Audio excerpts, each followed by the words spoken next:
So CJSF is a campus and community station based out of SFU, and I'm an alumni there.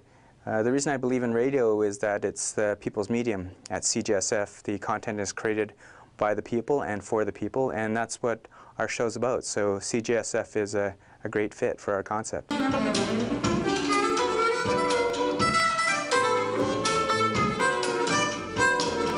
What got you into playing the harmonica? This sound. This kind of bending thing. My name is Mark Stokes. I perform as Unone, and I'm from Vancouver, British Columbia. Your glasses is pretty cool. I like your smile. I hope you like my rapping. By and large, most people have a smile. I've left myself open. Now that I'm broken, can't let you go. It's a kind of state of mind, or a set of state of minds that we occasionally have, and sort of the premise for the show, when I proposed it and thought of what I'd like to do to fit in with the mandate of this gallery, was to take the idea of depression as a mental illness. Like I said, I like to reach out to other people and show, show them the way that I used to be and the way I used to feel, and how there's times in my life where I could have easily cut my life off, but I didn't. I'm still here, still on this beautiful earth. And the one thing about art is it can speak in many different ways. Some people can speak through music, poetry, and even visual arts. So I really believe in arts as a concept, and radio is just the mechanism to get it out there. It's really about the content and the stories. And the fact that we're doing television is really just another means to get the story out. I think people consume information in different ways these days, and we really wanted that information to come to them in the medium that's comfortable for them. This is historic Riverview Hospital, a massive insane asylum that arose out of a government purchase in 1904 of 1,000 acres of land in Coquitlam, British Columbia. Sound Therapy Radio really is an arts project. It's meant to create dialogue around mental health issues and the community, as well as artists are always processing emotions, and they're really talking about very deep and sincere, genuine topics. So we really wanted to create a medium where we can pull those stories out and allow people to share their stories, whether they're an artist or someone who's gone through a mental health or disability struggle. Do you feel like you're cheating when you just show up in harmonica and everybody's got to bring drums and all this bass and check baggage and you just can do walk-on? Well, actually, I have a big amplifier and a suitcase full of pedals and cables and stuff, so I have just as much as the guitar player.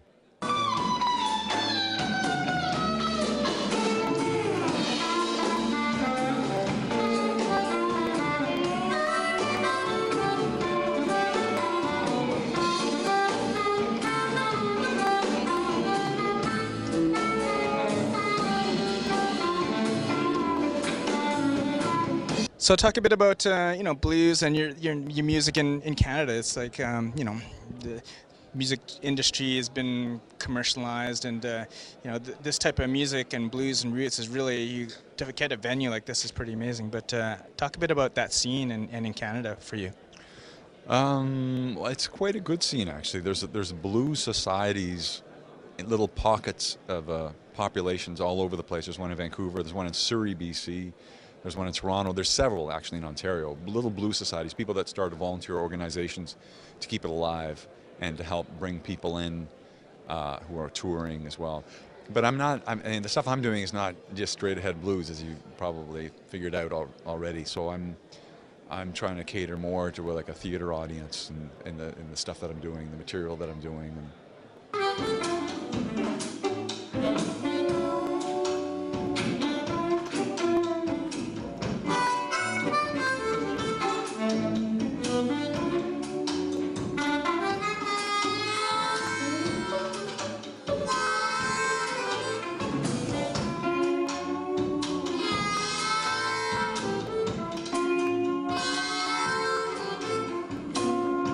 What advice would you give to somebody maybe they're intimidated about picking up their harmonica? What advice would you give to an artist? What I have a lot of patience. That's what I would say to anyone starting to play, because this thing is very stubborn. You have to be very determined to coax the sounds out of this thing that you can. And you know, you have these little tiny holes. You want to make a nice clean sound.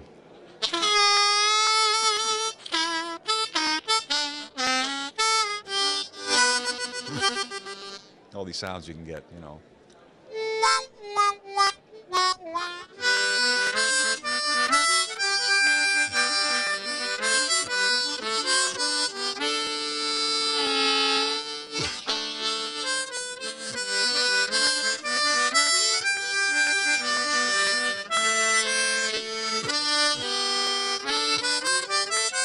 So you can make it sound like a violin, you know, or saxophone, or a trumpet, you know.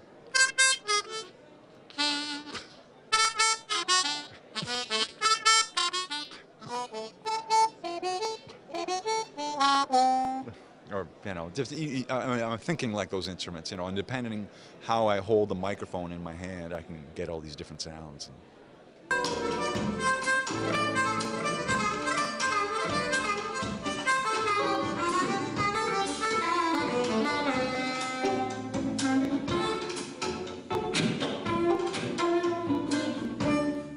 Jazz, hip-hop, I play the guitar and the saxophone, and I beatbox, which is making percussion with your mouth.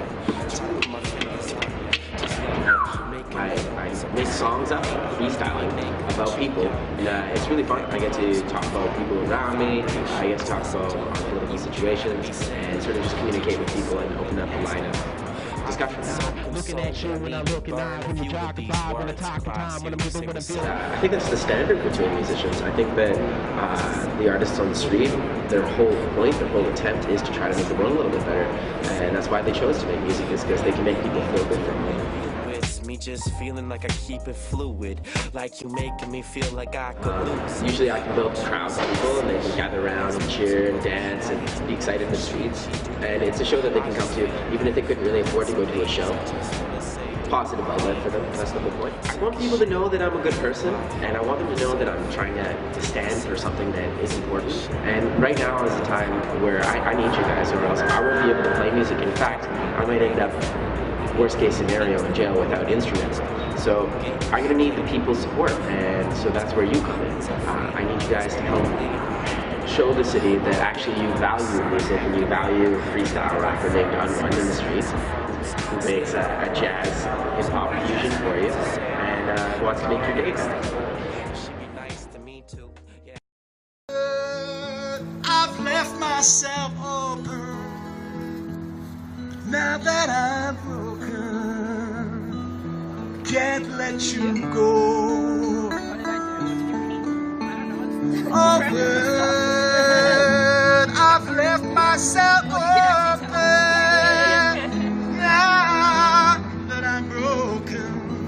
Can't let you go. Who'll be the first to cave and give up their position? Oh, be like a child. Tell me that you love me. Say what you mean, it's not gonna harm you.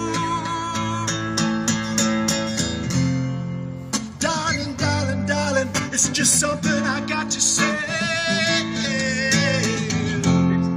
Please forgive me. Don't go away. No, no. 'Cause I still love you, and I'm not gonna turn my back on you. No, no. Oh, darling, darling, darling. It's better this way. Open.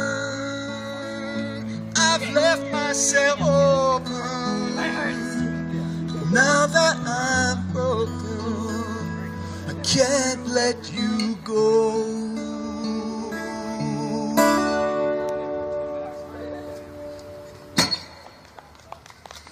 Cheers. Sort of the premise premise for the show when I proposed it and thought of what I'd like to do to fit in with the mandate of this gallery was to take the idea of depression as a mental illness and how does that function in the world at large. And maybe if we think about that, we can also think in terms of what we can do with that, and maybe there's different ways of understanding that. So instead of having a show about depression or depressing art or art about the idea of depression, maybe we can look at that and think in terms of, is it possible to take depression and use it for art making, kind of inverse it and create a different story around it. And entropy is a breaking down in nature. It comes from the laws of thermodynamics in the 19th century. It comes out of physics, but it has moved, like a lot of language moves, into the world of literature. Now it means a breaking down or falling apart. And sometimes when things fall apart, you actually find its true nature. So maybe, metaphorically speaking, you can take something like depression and use that to find the true nature of other things. And so by showing a range of the kind of things I do with art, ideally that will allow people to think about that and have their own relationship to it and see if it's possible to think in those terms around the art. Very good. I just finished a really, really empowering speech. A couple years back, my cousin Paul, his girlfriend's brother committed suicide, and his mother asked me if I would speak today. So I spoke from my heart, and hopefully I reached a couple people today. And that's what I like to do in my life right now, you know. I don't work, you know, I don't have a girlfriend. So what I like to do is I basically write all day.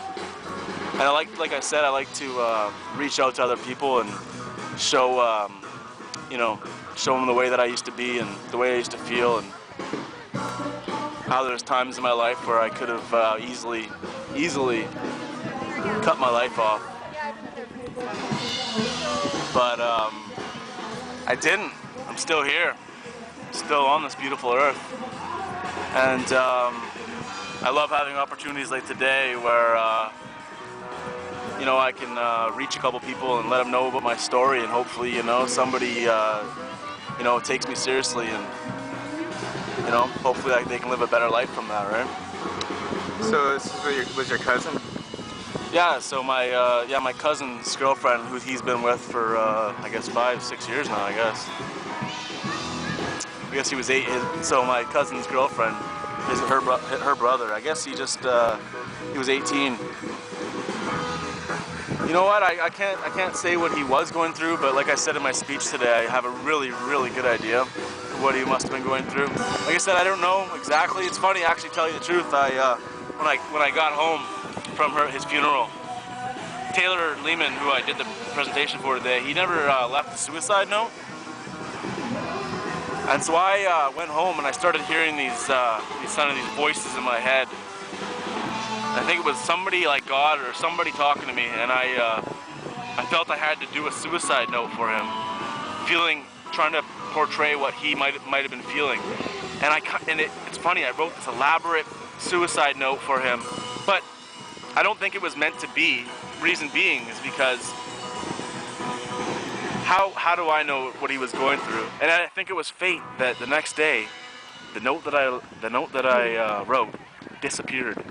And I think that's something to do with the universe, man, because I don't think it was meant to be. I think it was meant to be written and out in the universe. It's out there. God knows I wrote this that day. It doesn't necessarily have to be shown to people. My basic point is that I just wrote a suicide note for him, and I was feeling that way that day, and I guess I was hearing voices in my head or something. So yeah, that's what happened. That's why I'm here today. And I just wanted to come here, and Vicky gave me the chance to come and speak to these people today, and I love speaking with passion and from my heart. I love just you know. Today my mom comes up to me after the speech and said, "You swore." I said, "Well, it's not a joke. When I say I mean I'm stressing what I mean. I'm not saying, oh, it's just silly the way people fucking kill themselves. No, it's up the world sometimes, and sometimes you gotta use the word. You know, you just gotta. And it's not like I'm some hardcore guy. I got up problems in my head. Why can't I once in a while when I actually want to mean it?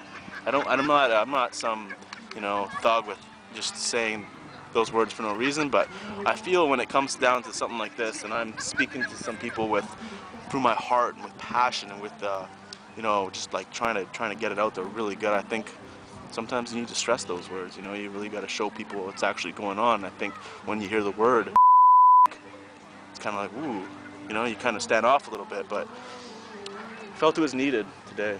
So I'm so happy to be on this earth, Jay. I've left myself open. Now that I'm broken, can't let you go. Open, I've left myself open. Now that I'm broken, I can't let you go. Who'll be the first to cave and give up their position?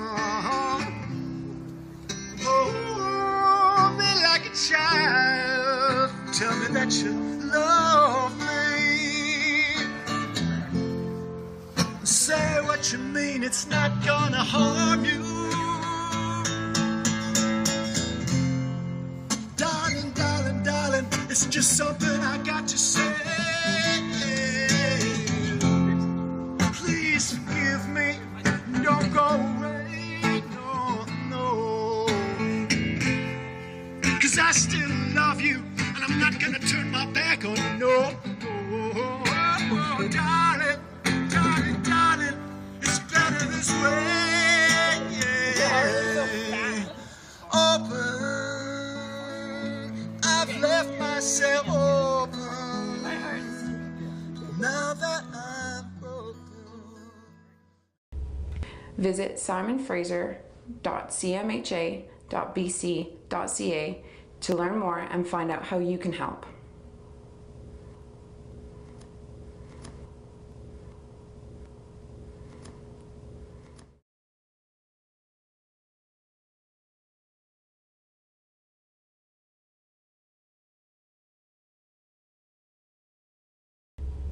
Visit simonfraser.cmha.bc.ca to learn more and find out how you can help.